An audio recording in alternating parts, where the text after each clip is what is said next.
அனைத்து உறவுகளுக்கும் வணக்கம்.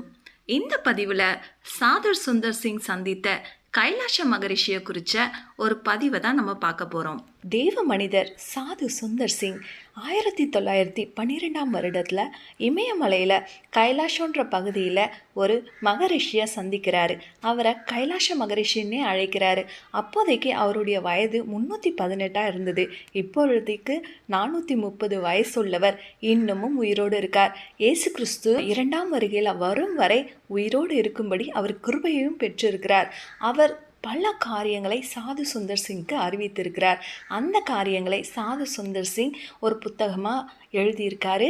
அந்த புத்தகம் கைலாஷ மகரிஷி அப்படின்னு இருக்குது.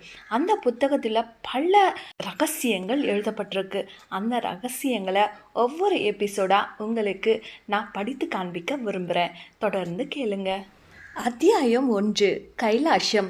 இந்து தேவதைகளுக்கு இருப்பிடமென தொன்று தொட்டு கொண்டாடப்படுவதும் இந்து ரிஷிகளுடைய ஆசிரமங்கள் அமைக்க பெற்றிருப்பதுமான கைலாஷம் திபெத் தேசத்திற்கு மேற்கில் இமாலய மலையில் பனி நிறைந்த பிரதேசமாய் உள்ளது. அது டேராடூனிலிருந்து 300 மைல் தூரத்தில் இருக்கிறது.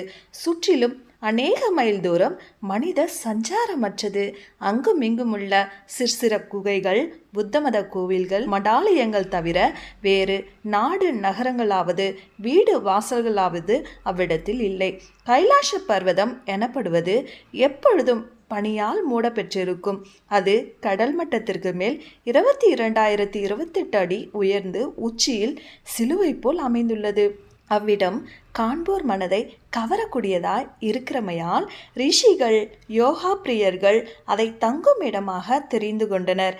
இந்து சாஸ்திரங்களும் அதன் மேன்மையை கூறுகின்றன.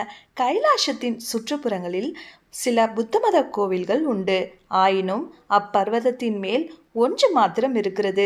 அதற்கு கியாங்டாங் கோவில் என்று பெயர். அக்கோயிலுக்குள்ளே எவரும் எப்பொழுதும் செல்லாததால் அது முற்றிலும் கைவிடப்பட்டிருக்கிறது. அதற்கு கொஞ்சம் மைல் தூரத்தில்தான் மகாரிஷி வசிக்கிறார்.